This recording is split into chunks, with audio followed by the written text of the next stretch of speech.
اب آپ صلی اللہ علیہ وسلم نے تیاری کی، اپنے گھر میں تشریف لے گئے، اپنا سارا اسلحہ اور جنگی لباس پہنا، ڈبل زرہ پہنی آپ نے، اور جب آپ تیار ہو گئے تو ابو بکر صدیق رضی اللہ تعالیٰ عنہ اور حضرت عمر رضی اللہ تعالیٰ عنہ نے آپ کے سر پہ عمامہ باندھا۔ اس اثناء میں جب آپ تیار ہو رہے تھے، کچھ انصار صحابہ کرام نے لوگوں کو کہا کہ یہ آپ نے کیا کیا؟ نبی صلی اللہ علیہ وسلم کی رائے سے اتفاق کرنے کی بجائے آپ لوگوں نے اختلاف کیا، کہ اندر لڑنے کی بجائے آپ نے کہا باہر لڑا جائے، آپ لوگوں نے غلط کیا ہے، آپ کو اپنا فیصلہ واپس لینا چاہیے اور آپ صلی اللہ علیہ وسلم کی مرضی کے مطابق بات کرنی چاہیے۔ جب آپ باہر آئے تو اب سب نے کہا کہ مدینہ منورہ کے اندر ہی رہ کے لڑتے ہیں، لیکن تب تک آپ صلی اللہ علیہ وسلم باہر کی جنگ کی تیاری کر چکے تھے۔ آپ نے فرمایا کسی نبی کے لیے جائز نہیں کہ جب وہ ایک مرتبہ تیاری کر لے پھر وہ واپس ہو، یعنی اب میں پوری طرح جنگ کے لیے تیار ہوں۔ اس جنگ کے ذریعے اللہ تعالیٰ نے مسلمانوں کو بہت کچھ سکھانا تھا۔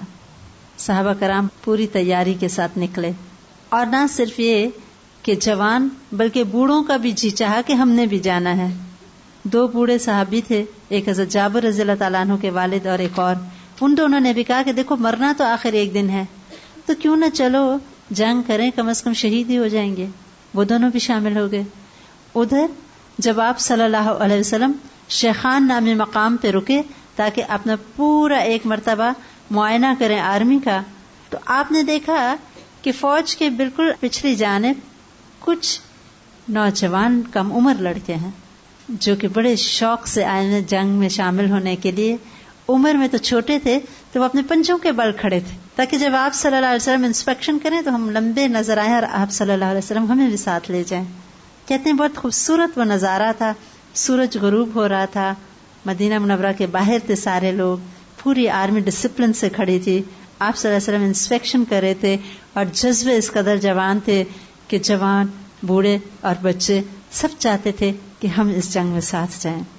آپ صلی اللہ علیہ وسلم کا ایک طریقہ کار تھا، اب بہت چھوٹے لڑکوں کو ساتھ نہیں لے کے جاتے تھے، اور ان چھوٹے لڑکوں کو پتا تھا کہ ہمیں چھوڑ دیا جائے گا، اس لیے وہ کوشش کر رہے تھے کہ کسی طرح ہم زیادہ ٹال لگیں تاکہ آپ صلی اللہ علیہ وسلم ہمیں لے جائیں۔ آپ صلی اللہ علیہ وسلم نے شیخان نامی ایک مقام پہ پہنچ کے لشکر کا معائنہ کیا اور چند کم عمر صحابہ کو واپس بھیج دیا۔ ابھی تم چھوٹے ہو، جیسے حضرت عبداللہ بن عمر رضی اللہ تعالیٰ عنہ کو بھی واپس بھیج دیا گیا۔ لیکن 2 چھوٹے صحابی رافع بن خدیج رضی اللہ تعالیٰ عنہ اور سمرہ بن جندب رضی اللہ تعالیٰ عنہ جم گئے، کہنے لگے نہیں، آپ کو تو ہمیں لے جانا پڑے گا، آپ دیکھیے ہمارا امتحان لے لیجئے۔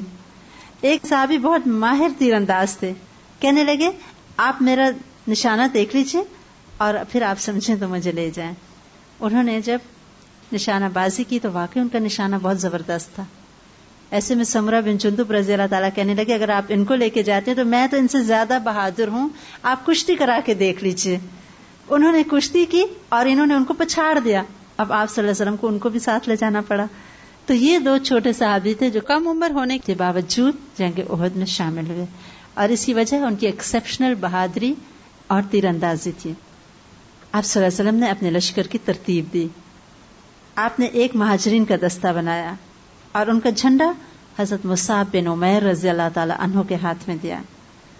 قبیلہ اوس کا دستہ جو تھا اس کا علم حضرت اسید بن حضیر رضی اللہ تعالیٰ عنہ کو دیا۔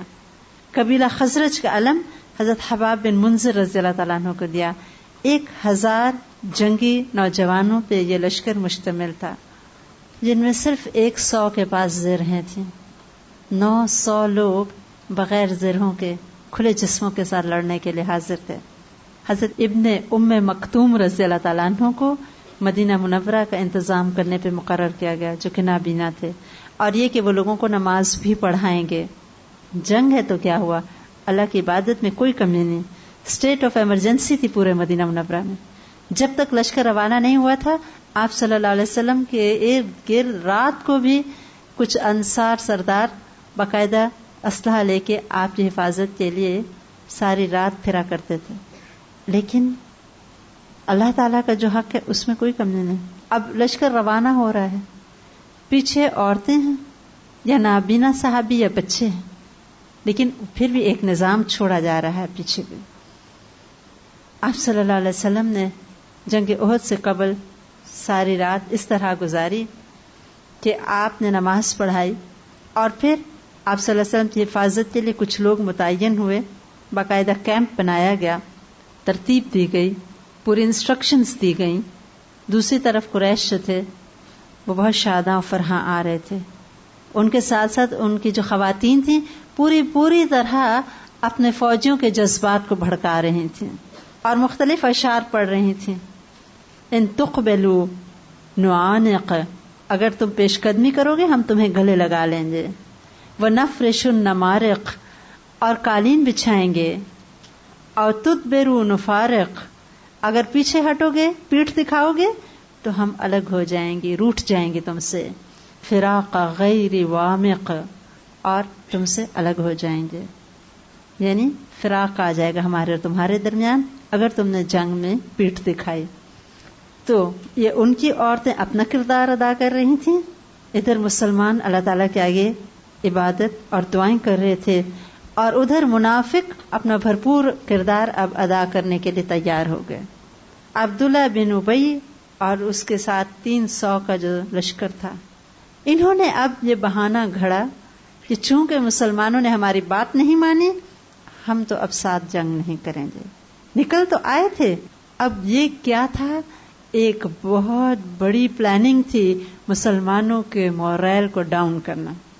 1/3 لشکر واپس چلا جائے، اس کا اثر ہوا، 2 اور قبیلے والوں کی ہمت ٹوٹ گئی، انہوں نے سوچا ہمیں بھی اب واپس چلنا چاہیے کہ اتنا بڑا لشکر چلا گیا، پتہ نہیں کیا ہوگا۔ 3000 کے ساتھ مقابلہ تھا اور 1000 صرف لوگ تھے، ان میں سے بھی 300 واپس ہو گئے۔ انہوں نے کہا ہم جاتے ہیں، لیکن اس پہ ان کو کچھ مسلمانوں نے سمجھایا، منافقین کو بھی حضرت جابر رضی اللہ تعالیٰ عنہ کے والد عبداللہ نے سمجھایا اور انہیں ڈانٹا اور ان کو ترغیب دی کہ دیکھو ساتھ ساتھ چلو، لیکن منافقین تو واپس ہو گئے، البتہ جو مسلمانوں کے 2 قبائل تھے وہ جم گئے۔ اسی کا تبصرہ قرآن پاک میں ہے، سورہ آل عمران، اذ ہمت طائفتان منکم ان تفشلا واللہ ولیہما وعلی اللہ فلیتوکل المؤمنون، جب تم میں سے 2 جماعتوں نے قصد کیا کہ بزدلی اختیار کریں اور اللہ ان کا ولی ہے، اور مومنوں کو اللہ پر ہی بھروسہ کرنا چاہیے۔ لہذا وہ تو مخلص مسلمان تھے، وقتی طور پہ ان کے دل میں ایک اثر آیا، وہ دوبارہ جم گئے۔ اب باقی لشکر جو تھا آپ صلی اللہ علیہ وسلم کے ہمراہ ایک مختلف راستے سے ہوتا ہوا آخر کار ایک ایسے طرف آپ صلی اللہ علیہ وسلم نے اپنے لشکر کو ترتیب دی جو کہ ایک محفوظ علاقہ تھا۔ آپ صلی اللہ علیہ وسلم نے عبداللہ بن جبیر رضی اللہ تعالیٰ عنہ کے ہمراہ 50 تیر اندازوں کا ایک دستہ ایک ایسے ٹیلے پر مقرر کیا جس کی پشت سے حملے کا خطرہ موجود تھا، اور آپ نے ان کو کہا کہ اگر تم دیکھو کہ پرندے ہماری بوٹیاں بھی نوچ کے لے جا رہے ہیں تو تم لوگ اس جگہ کو نہ چھوڑنا۔ بڑی اسٹرکٹ اور کلیئر انسٹرکشنز تھیں۔ پھر کہا کہ دیکھو قریش کے شاہ سواروں کو تیر مار مار کر دور رکھنا ہم سے، وہ پیچھے سے ہم پہ چڑھنا آئے، ہم جیتے یا ہاریں تم اپنی جگہ پہ رہنا، تمہاری طرف سے ہم پہ حملہ نہ ہونے پائے۔ حضرت جبیر رضی اللہ تعالیٰ عنہ اپنے دستے کے ہمراہ اس طرف مقرر ہو گئے۔ آپ کی ایک طرف بھی پہاڑ تھا، دوسری طرف بھی آپ کو اسی طرح اوٹ تھی، ایک طرف سے بس حملے کا خطرہ تھا، آپ نے اس کو سیف گارڈ کر لیا۔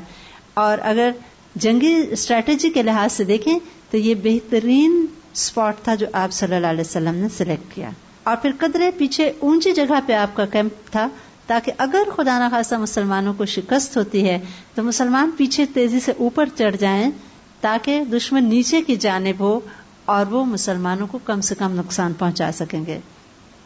تمام ہدایات کے بعد آپ صلی اللہ علیہ وسلم نے سارا منصوبہ بڑی باریکی سے اور حکمت سے بنایا۔ اب اس کے بعد جیسے آپ صلی اللہ علیہ وسلم کا طریقہ تھا کہ دنیاوی طور پہ تمام تیاریاں تدابیر اختیار کرتے اور پھر لوگوں کے دل میں اللہ کی محبت، شجاعت اور جذبہ بھی بیدار کرتے تھے، مورلی بھی ان کو بوسٹ کیا کرتے تھے۔ اب آپ صلی اللہ علیہ وسلم نے اپنی تلوار اٹھائی اور بڑی چمکتی خوبصورت تلوار تھی، اور فرمایا کون ہے جو اس تلوار کا حق ادا کرے؟ صحابہ کرام میں سے ہر ایک کی دلی خواہش تھی کہ یہ اعزاز مجھے نصیب ہو اور اللہ کے رسول صلی اللہ علیہ وسلم کی تلوار میرے نصیب میں آئے۔ حضرت علی رضی اللہ تعالیٰ عنہ، حضرت زبیر رضی اللہ تعالیٰ عنہ آگے بڑھے. دونوں آپ صلی اللہ علیہ وسلم کے رشتہ دار بھی تھے، بہت ہی بہادر نوجوانوں میں سے تھے. لیکن جب ابو دجانہ رضی اللہ تعالیٰ عنہ آگے بڑھے تو آپ صلی اللہ علیہ وسلم نے اپنی تلوار حضرت ابو دجانہ رضی اللہ تعالیٰ عنہ کو دے دی. حضرت زبیر رضی اللہ تعالیٰ عنہ فرماتے تھے کہ میرے دل میں آیا یہ تلوار تو مجھے ملنی چاہیے تھی، لیکن بہرحال آپ صلی اللہ علیہ وسلم کا فیصلہ تھا، سب چپ ہو گئے. حضرت ابو دجانہ رضی اللہ تعالیٰ عنہ نے آگے بڑھ کے کہا کہ اللہ کے رسول صلی اللہ علیہ وسلم اس کا کیا حق ہے، یعنی اس تلوار کا کیا حق ہے؟ آپ نے فرمایا اس دشمن کو مارو یہاں تک کہ یہ ٹیڑھی ہو جائے، یعنی اتنا زیادہ اس کو دشمنوں کے خلاف استعمال کرو کہ ٹیڑھی ہو جائے. انہوں نے کہا تھا اللہ کے رسول صلی اللہ علیہ وسلم میں اس تلوار کو لے کے اس کا حق ادا کرنا چاہتا ہوں، اسی لیے ان کو تلوار عطا ہو گئی. ابو دجانہ رضی اللہ تعالیٰ عنہ کی عادت تھی کہ جب وہ بہت زیادہ دشمنوں کو حملے پہ آتے تو وہ چاہتے تھے دشمنوں کے دل پہ روب پڑے، تو وہ اکڑ اکڑ کے چلنا شروع ہو جاتے تھے اور سر پہ لال پٹی باندھ لیتے تھے. یہ علامت تھی کہ مر جاؤں گا، آخری خون کے قطرے تک لڑتا رہوں گا. لہذا انہوں نے لال پٹی نکال کے اپنے ماتھے پہ باندھی اور اکڑ اکڑ کے چلنے لگے. تو آپ صلی اللہ علیہ وسلم نے فرمایا تھا کہ اگرچہ یہ چال اللہ تعالیٰ کو پسند نہیں، لیکن ایسے موقع پہ ٹھیک ہے، جبکہ مقصود کیا ہے؟ دشمن کے دل میں روب ڈالنا. اور آج آپ دیکھیں فوجیوں کی جو مارچ پاسٹ ہے وہ کیا ہے؟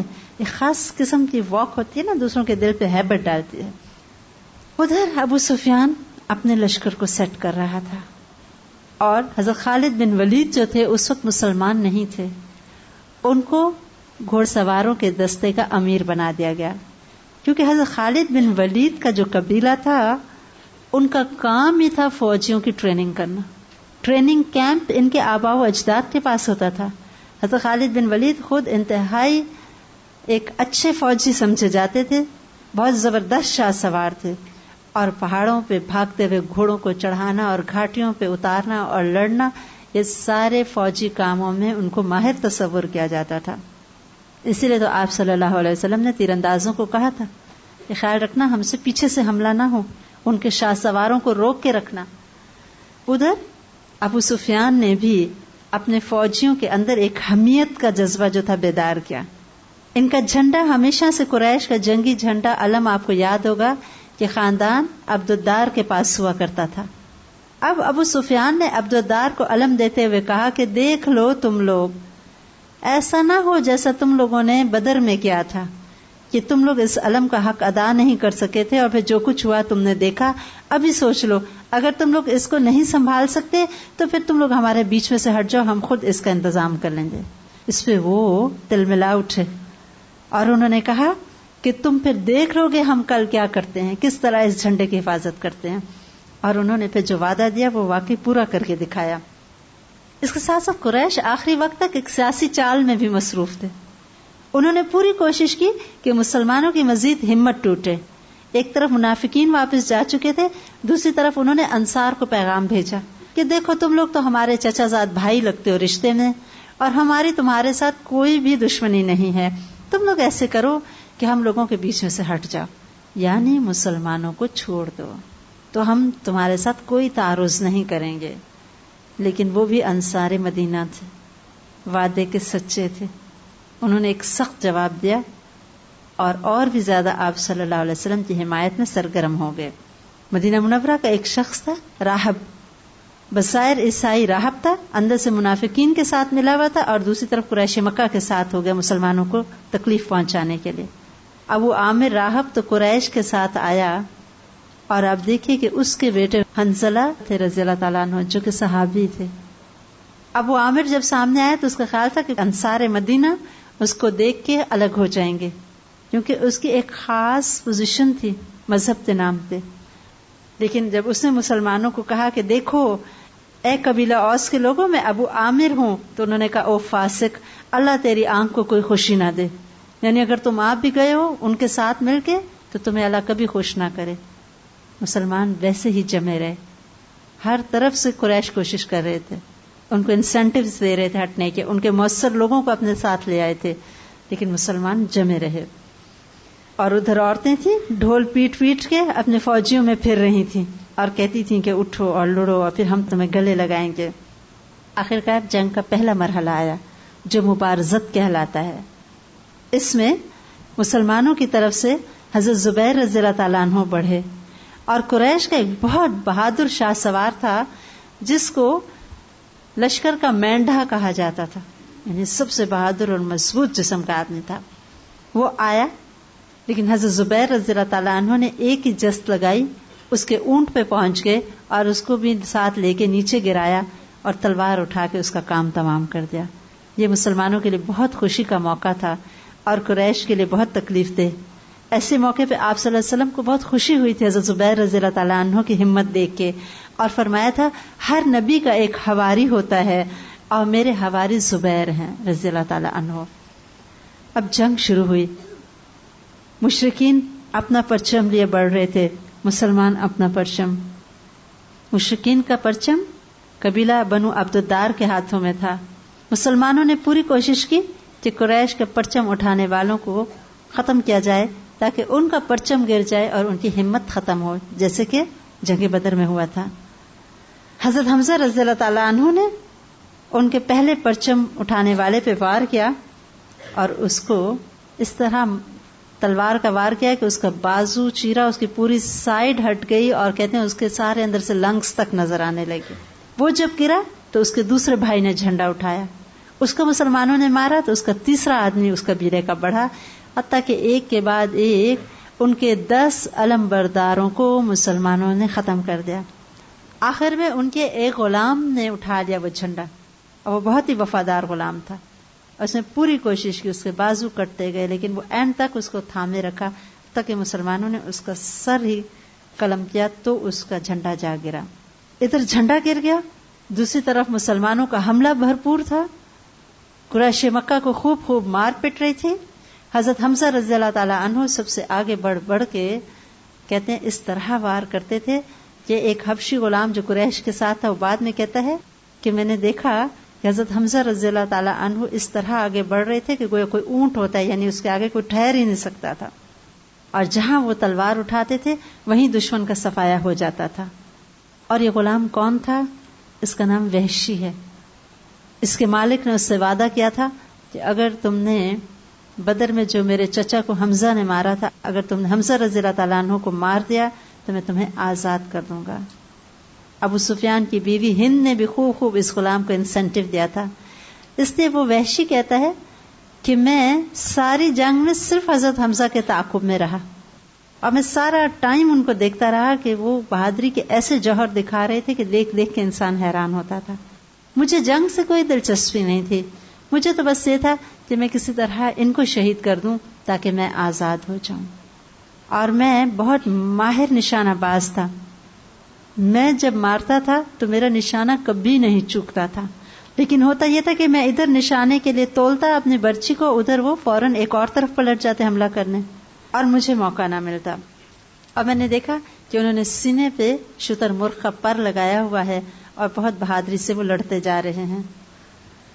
آخرکار وہ وقت آیا، کہتے ہیں کہ مجھے عین لگا کہ وہ میرے نشانے پر ہیں. میں نے ٹھیک نشانے پہ ایسے وار کیا کہ ناف کے نیچے سے ان کو میرا نیزہ چیرتا ہوا گزر گیا اور حمزہ رضی اللہ تعالیٰ عنہ گر گئے. میرا کام پورا ہو چکا تھا، میں ایک طرف جا کے بیٹھ گیا. قریش بھاگنا شروع ہو گئے، حملہ شدید تھا، جھنڈا گر چکا تھا، ان کی عورتیں بھاگ رہی تھیں. اور ایک صحابی کہتے ہیں میں نے دیکھا کہ وہ اپنے کپڑے اٹھائے ہوئے ایسے بھاگ رہے ہیں کہ ان کی پازیبیں تک نظر آ رہی ہیں. وہ لوگ اپنا مال و دولت، سواریاں سب چھوڑ کے بھاگ رہے تھے. لشکر تتر بتر ہو رہا تھا. ایسے میں کچھ مسلمانوں نے ان کا مال غنیمت لوٹنا شروع کر دیا. وہ تیر انداز جو پہاڑی پہ کھڑے تھے ان کو لگا کہ مسلمان تو جیت گئے ہیں، جنگ ختم ہو گئی ہے، قریش بھاگ رہے ہیں، لہذا ہم بھی جائیں اور مال غنیمت کو لوٹ لیں. ابھی صرف ہجرت کے بعد یہ 3 سال ہے، ابھی مسلمانوں کی بہت سی ٹریننگ باقی تھی. اگرچہ آپ صلی اللہ علیہ وسلم نے ان کو اسٹرکٹ انسٹرکشنز دی ہوئی تھی، یہاں سے مت ہلنا، لیکن وہ اوپر سے دیکھ رہے تھے کہ جنگ کا نقشہ بدل گیا، مسلمان فتح یاب ہو رہے ہیں، لہذا اب ہمیں یہاں کھڑے ہونے کی ضرورت ہی نہیں ہے. ادھر باقی مسلمان قریش کو خوب مار رہے تھے. حضرت زبیر رضی اللہ تعالیٰ عنہ فرماتے ہیں کہ میرا جی چاہا کہ میں دیکھوں کہ آپ صلی اللہ علیہ وسلم نے حضرت ابو دجانہ کو اپنی تلوار کیوں دی. کہتے میں ان کے پیچھے پیچھے رہا، کوئی مشرک جو ان کے آگے آتا تھا وہ بچ نہ پاتا تھا. اس طرح وہ مارتے تھے کہ اگلے کا منہ پھیر کے رکھ دیتے تھے. تب میں نے کہا کہ اللہ کے رسول صلی اللہ علیہ وسلم زیادہ جانتے ہیں، یعنی ان کے جو فیصلے ہیں بالکل درست ہیں. ایسے میں جبکہ قریش پسپا ہو رہے تھے، ان کی خواتین میں سے کچھ نے ہمت کی اور پلٹ کے مسلمانوں کے خلاف لڑنا شروع کر دیا. ایک عورت نے بھاگتے ہوئے اپنا گرا ہوا جھنڈا اٹھا لیا. جھنڈا جب اس نے بلند کیا تو بھاگتے ہوئے لوگوں کو پتا چلا کہ نہیں، بھاگنا نہیں ہے، پلٹنا ہے. ابھی ہماری فوج ٹھیک ٹھاک لڑ رہی ہے، ہمیں شکست نہیں ہوئی. بھاگتے ہوئے لوگ رک گئے. اور یہ ایک عورت جو مسلمانوں سے لڑنے کے لیے شروع ہوئی تھی، بہت بہادری سے لڑ رہی تھی. ابو دجانہ رضی اللہ تعالیٰ عنہ آگے بڑھے کہ اس کو مارے، ایک دم اس کی ہائے ہائے نکلی تو انہوں نے ریئلائز کیا کہ یہ تو عورت ہے. تو اگرچہ وہ کہتے ہیں ان کا وار اٹھا ہوا تھا، اس کے سر پہ وہ تلوار مارنے کے لیے تیار تھے، لیکن پھر انہوں نے کہا کہ نہیں، یہ تو رسول صلی اللہ علیہ وسلم کی تلوار ہے، یہ عورت پہ نہیں اٹھتے. تو انہوں نے بڑھتا ہوا ہاتھ اپنا روک لیا. ادھر مسلمان لڑ رہے تھے، قریش کو بھگا رہے تھے، اور ادھر جیتی ہوئی جنگ کا رخ صرف تیر اندازوں کی غلطی سے پلٹ گیا. وہ تیر انداز جو ٹیلے پہ تھے ان میں سے 40 جو تھے اپنی جگہ چھوڑ کے میدان جنگ کی طرف اترے، ہم مال غنیمت لوٹ لیں. حضرت عبداللہ بن جبیر رضی اللہ تعالیٰ عنہ ان کو آخری وقت تک پکارتے رہے کہ دیکھو اللہ کے رسول صلی اللہ علیہ وسلم نے تمہیں کیا کہا تھا، دیکھو اپنی جگہ مت چھوڑو. لیکن انہیں لگا یہ ایسے ہی کر رہے ہیں، لوگ تو بھاگ رہے ہیں دشمن اور جنگ تو جیت گئے، ہم اب کیا کرنا ہے یہاں پہ رک کے. یہی وقت تھا کہ خالد بن ولید جو کہ اس وقت ابھی مشرکین کے دستے کے ساتھ تھے، شاہ سواروں کے امیر تھے، انہوں نے موقع غنیمت جانا، اور وہ خود بہت ماہر فوجی کمانڈر تھے. انہوں نے ایک لمبا چکر کاٹا پیچھے سے اور اس ٹیلے کے پیچھے سے مسلمانوں کی طرف حملہ کر دیا، جس کے بارے میں آپ صلی اللہ علیہ وسلم نے پہلے سے وارننگ دی ہوئی تھی. وہی کیا ایگزیکٹلی خالد بن ولید نے. اور حضرت جبیر رضی اللہ تعالیٰ عنہ سمیت صرف 10 تیر انداز تھے. انہوں نے پوری کوشش کی، اپنے تیر سارے انہوں نے مارے، لیکن ایک پورا لشکر کا ایک حصہ تھا جو ان کی طرف آ رہا تھا. ان کے ساتھی جا چکے تھے، مقابلہ پوری طرح نہیں ہو سکتا تھا. بہت جلد انہوں نے ان سب تیر اندازوں کو شہید کر دیا. ادھر اس خاتون نے اپنا جھنڈا اٹھایا ہوا تھا، بھاگتے ہوئے مشرکین پلٹ پڑے. ادھر پیچھے سے خالد بن ولید کے فوجیوں نے بڑھ کے حملہ شروع کر دیا، اور مسلمان چکی کے 2 پارٹوں کے درمیان آ گئے. پیچھے سے بھی حملہ ہے اور سامنے سے بھی بھاگتے ہوئے قریش پلٹ گئے، اور انہوں نے منظم ہو کے حملہ کرنا شروع کر دیا. مسلمان بدحواس ہو گئے، پریشان ہو گئے، منتشر ہو گئے. آلریڈی وہ اپنے جنگی اسلحے سے اس طرح مستعد نہ تھے اسلحے کے ساتھ جیسے پہلے تھے، وہ غافل ہو چکے تھے. قریش نے بھرپور فائدہ اٹھایا مسلمانوں کی غفلت کا اور اس نادانی کا. اب مسلمانوں کی قیادت بھی بکھر گئی. اگرچہ کچھ مسلمان پوری طرح مستعد ہو کے لڑ رہے تھے، لیکن کچھ مسلمان پریشان ہو کے مدینہ منورہ کی طرف بھاگنے لگے، کچھ پہاڑوں کی طرف، کچھ بددل ہو گئے کہ اب کیا کریں، پریشان حالات تھے. ایسے میں آپ صلی اللہ علیہ وسلم کو قریش میں سے ایک شخص نے تاک کے پتھر مارا کہ آپ صلی اللہ علیہ وسلم لہو لہان ہو گئے اور آپ ایک گڑھے میں جا گرے. اس نے جب آپ صلی اللہ علیہ وسلم کو گرتے دیکھا اسے شور مچا دیا، محمد صلی اللہ علیہ وسلم نعوذ باللہ قتل ہو گئے. یہ خبر مسلمانوں پہ بجلی بن کے گری اور قریش کے لیے ہمت کا سبب بن گئی. قریش کے اندر اور مستعدی آئی اور مسلمانوں میں پریشانی، سراسیمگی، غم. کم بات نہ تھی کہ آپ صلی اللہ علیہ وسلم شہید ہو گئے. ایسے میں مسلمان مدافعت نہ کر رہے تھے. ایک صحابی تھے انس بن نضر رضی اللہ تعالیٰ عنہ، انہوں نے دیکھا کہ کچھ مسلمان ہتھیار پھینک کے بیٹھے ہیں. انہوں نے کہا تم لوگ کیوں بیٹھے ہوئے ہو؟ انہوں نے کہا اب کیا فائدہ لڑنے کا، آپ صلی اللہ علیہ وسلم تو نہیں رہے. انہوں نے کہا وہ نہیں رہے تو اللہ تو ہے اور ان کا مشن تو ہے، اور خود چل پڑے. ایک اور صحابی کو کہنے لگے مجھے احد کی طرف سے جنت کی خوشبو آ رہی ہے.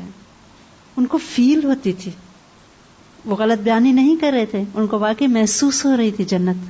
اور وہ اس طرح بڑھے اور اس طرح انہوں نے جنگ کی کہ ان کے جسم پہ تلوار اور نیزے کے 70 سے زائد زخم بعد میں گنے گئے. اتنا زخمی ہوا ان کا جسم ان کا چہرہ مبارک پہچانا نہیں جاتا تھا. وہ جب شہید ہو گئے تو بعد میں ان کا جسم پہچاننے کی کوئی علامت نہ ملتی تھی. جب ان کی بہن کو بلوایا گیا تو انہوں نے صرف انگلیوں کی پوروں سے اپنے بھائی کو پہچانا. یہ نضر بن انس رضی اللہ تعالیٰ عنہ ہیں. اس طرح کے اور کئی صحابہ کرام کے واقعات ہیں. حضرت مصعب بن عمیر رضی اللہ تعالیٰ عنہ جو کہ علم تھامے ہوئے تھے، ان کے اوپر مشرکین نے حملہ کیا، ان کا دایاں بازو کٹ گیا. انہوں نے ہمت نہ ہاری، وہ جھنڈا بائیں بازو میں پکڑ لیا. جھنڈا بلند رہے، بازو کا کیا ہے، اللہ کے آگے پہنچ کے جنت میں. انہوں نے دوسرا وار کر کے ان کا بایاں بازو بھی شہید کر دیا. تو انہوں نے اپنے سینے اور تھوڑی کے سہارے علم کو تھامے رکھا، اور اسی حالت میں آخرکار ان کو شہید کر دیا گیا. اور ان کی شکل بھی آپ صلی اللہ علیہ وسلم سے بہت مشابہ تھی، اس لیے بھی مسلمانوں میں افواہ پھیل گئی کہ آپ صلی اللہ علیہ وسلم شہید ہو گئے.